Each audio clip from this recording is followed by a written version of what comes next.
Hello, my beautiful brothers and sisters. It is I, your girl, Dr. Shonna. Yo, yo, yo, yo, yo. It's a crazy day. It's a crazy day. Just reading so much about our brother Nipsey Hussle and learning a little bit about his family, where he's from, his children, his children's mothers. Um, and the situation to me is just crazy. I totally was not going to come on to talk about the entrepreneur. That's what I would call him. I'm not going to say the rapper. I'm going to say the entrepreneur because he was so much more than a rapper. I wasn't going to come on to say anything about his death or the tragic incident. I was going to stay out of it. But as I got to learn more about who he was and what he brought to the community, regardless of how his past may have looked, just who he was and what he brought to the community, and the fact that he's not going to be present for his children, it really bothered me. So many of you guys know I'm all about family. I'm all about building legacies. I'm all about making sure our families are intact, that they're healthy, our children are healthy. I always say that our first line of defense is our families. It is our first line of defense.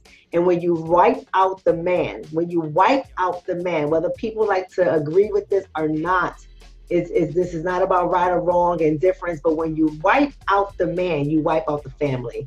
And I don't think too many people get that concept. When the man is absent from the family, it has and it can have devastating effects.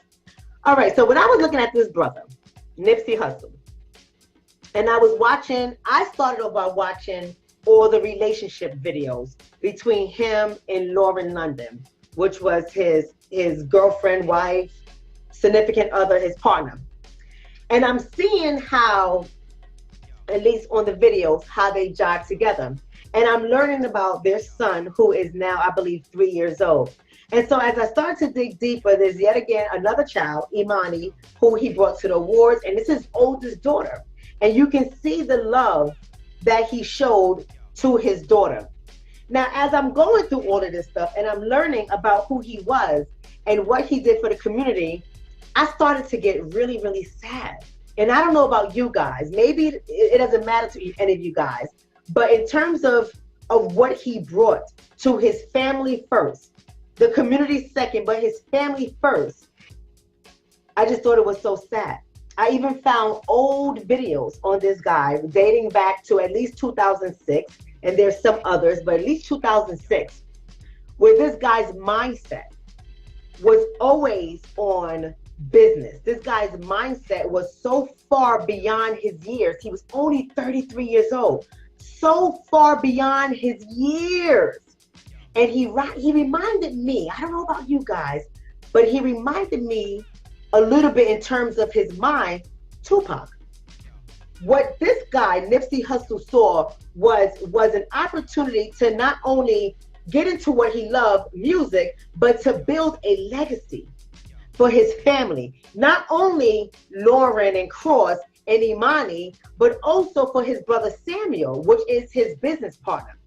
And what they had built, as I'm learning, I'm going to get into what I have to say, but as I'm learning, what they had built was a significant business. And it wasn't just the business that caught my attention. We can have businesses all day. We can open up businesses, close businesses. I run a business. That's nothing. That's nothing. I'm not saying it's diminished, but it's nothing.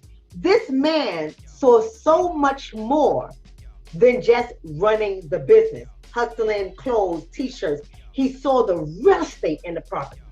The real estate. Why does this matter?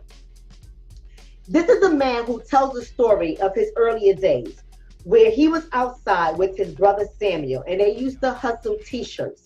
They used to sell t-shirts and other items outside on the street. And he tells of a time where the police officers came over and took all of their belongings, confiscated everything, and told them that if they came back out, not only was they going to confiscate everything, but they was going to lock them up. And so his brother's saying, here we are, black brothers trying to make a living, trying to do what's right, trying to pretty much change their life. And he said, you want to do what's right? The police officer said, you want to do what's right? Why don't you do it like everybody else is doing it and open up a store and do it the right way? His brother said at that moment when he looked up, across the street from where the cops had confiscated all of their belongings, he saw a for sale sign on a building. And it was him, Nippy, and their friend who died, I believe, in 2017. His name was Fats. And they looked at that building like, okay, we're going to buy that.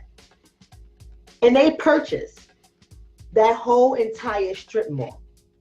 That whole entire strip mall. Not only where they had Marathon Clothing, their business, but all those other companies that are situated in that strip mall paid rent to them.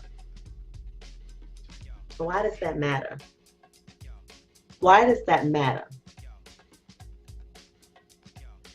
We see too often how celebrities, rappers in particular, would get into this game.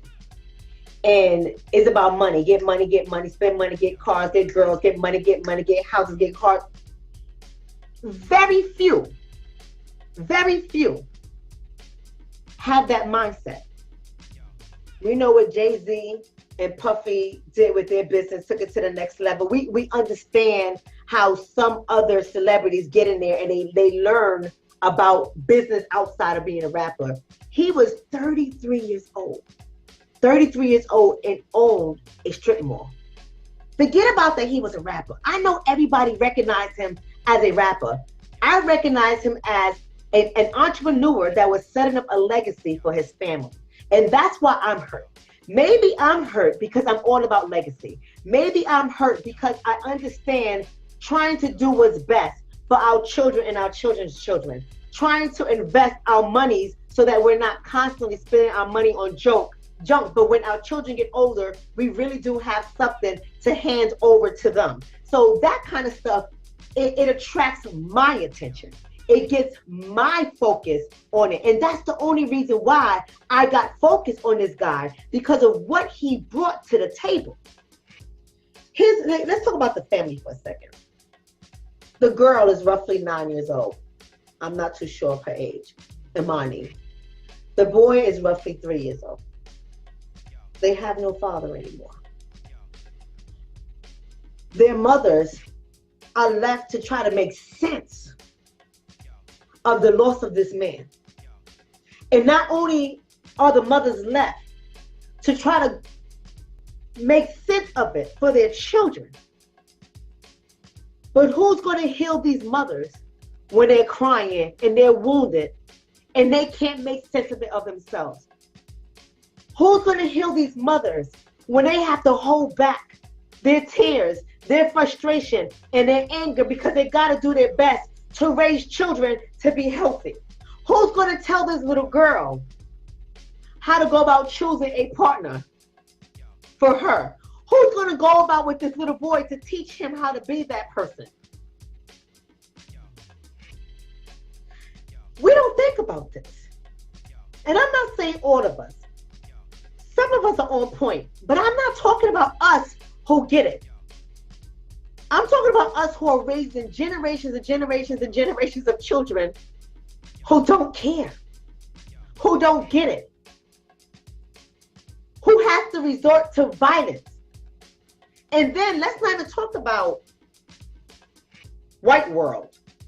But I listen to news reporter after news reporter after news reporter, and the only thing I hear is them constantly referring to, oh, this is a loss, a rapper gone who meant so much to his community. A rapper is now deceased. A rapper who was used to be part of the Rolling 60s. He was in a gang. It appears to be gang related. A rapper this, a rapper that. Not a father, not a brother, not an entrepreneur, not a landlord, not a contributor to Black society, not a progressive thinker, not a positive thinker, not a family man, despite the fact that he ran a family business, not a family man.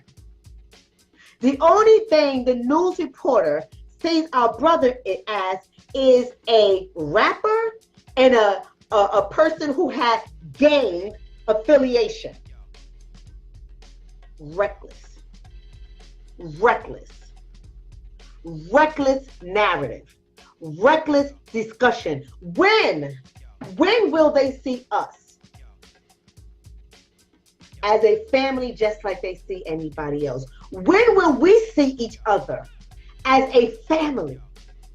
When will we notice the things that a father does for his children, a thing that a father does for his family, a thing that a black man does for his community? When will we honor that?